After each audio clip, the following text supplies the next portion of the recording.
In the last video, Sivaprakasam Pillai asked Ramana Maharshi, what is the nature of the mind?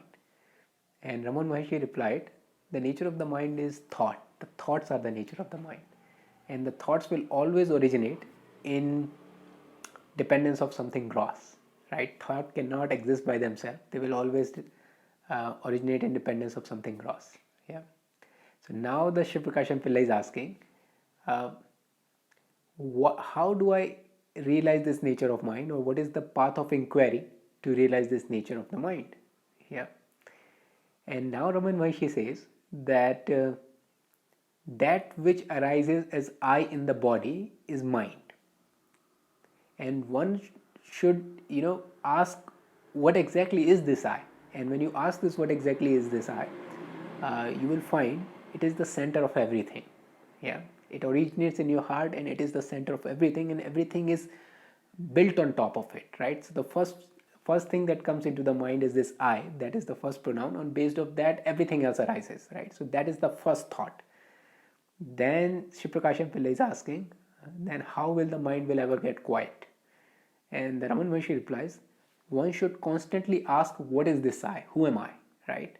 And that thought will destroy all the other thought, because that is like you are questioning the base itself. You are questioning the foundation itself, right?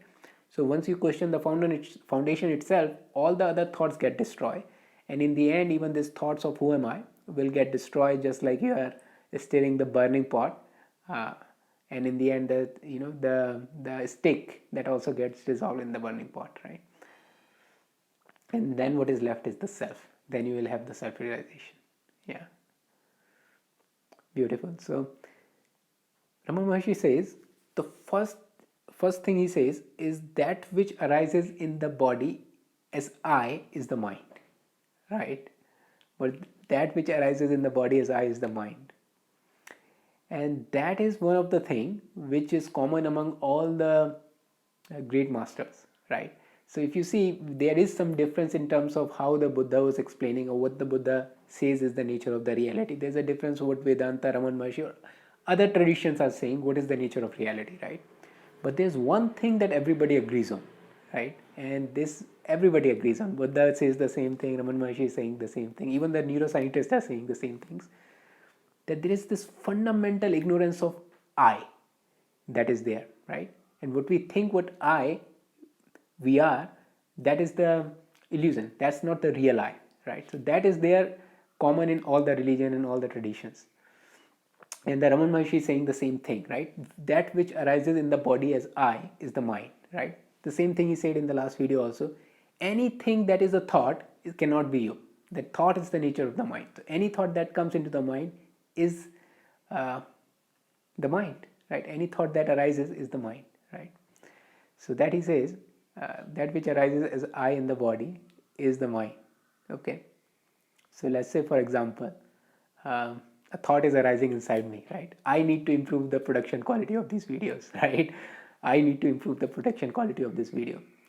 Now the Ramana Maharshi is saying, what is this I, right? What exactly needs to improve the production quality of the video, right? This is a thought. I need to improve the production quality of the video, right? And this thought, there is I that is built into the thought, right? The thought cannot arise without this kind of a underlying identity. It cannot arise without this I, right? So this I is what Ramana Maharshi is pointing towards. This I is what Ramana Maharshi wants to inquire us. What exactly this I? Who is it? What you are that actually wants to improve the production quality, or what exactly it is? Where is this I, right? So that is the inquiry that Ramana Maharshi is pointing out towards. And if we look into this, what exactly is the I? Who exactly wants to improve the production quality? And you will see this is a thought. It is just the thought. That's how the mind works, right? This is the nature of the mind. This is like a system in which a mind first creates an I. It's kind of a construct that it creates, and top of it, and then that construct act in a different ways, right? And so this is the formulation of the mind. It is not really a real self. That is the functioning of the mind, just like something like fire burns something. So that's the functioning of the fire. This is how the fire works, and this is how the mind works. It first creates this I, and then it does something, or it involves other things. But the first thought is I, right? This I that we think I am is just a thought. It's not really what we are. It's not really the self, right? And that's what the Ramana Maharshi wants us to inquire about, right?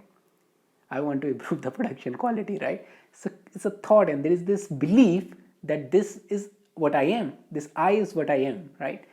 And that is just a belief. It's not the truth, right? That's just the belief. Okay, so the Ramana Maharshi says this is the foundation of every thought. This I is the foundation of every thought, right? I don't like this video, right? I don't like, so inquire this I. What exactly is this I? Is this what I am, or what it is? It is, and you will see this is the construct of the mind. This is just the functioning of the mind. That's how the mind is creating whatever, all the thoughts, right? This is just a thought. It's not the reality. It's not what in reality what you are. So this is what the Ramana Maharshi is asking to inquire. What exactly is this I? And what you will find, this I is the foundation of everything. This I is built into every thought, right? This I is assumed in every thought, right? And this is how all the other thoughts arises and move forward, right? Whatever is the thought, I want to move to some other country, right? So you will always see there is either it is already assumed that there is I, or it is implicit, or it is verbose, like there is actually an I in that sentence itself, right? So he says this is the foundation of all the other thoughts. And the way he was suggesting how to quiet the mind down to Sivaprakasam Pillai is to constantly ask, who am I? Who am I? Who is this I that is wants to move to other country, that doesn't like this, and wants to improve the, what exactly is this I, right? So constantly ask, who am I? And when you ask, who am I, so other things first of all went away. Other things falls away. For example, I want to improve the production quality. Improving the production quality goes away, and you will you will get into the fundamental question. You get into the foundational question, who am I, right? So you get to the source. You start working on the root itself, right? And the other thing which is built on top of it falls away, and then you again come back to the root. You come back to the root. You come back to the root, right? You come back to the fundamental ignorance. That is the fundamental error. That is this misidentification of this I.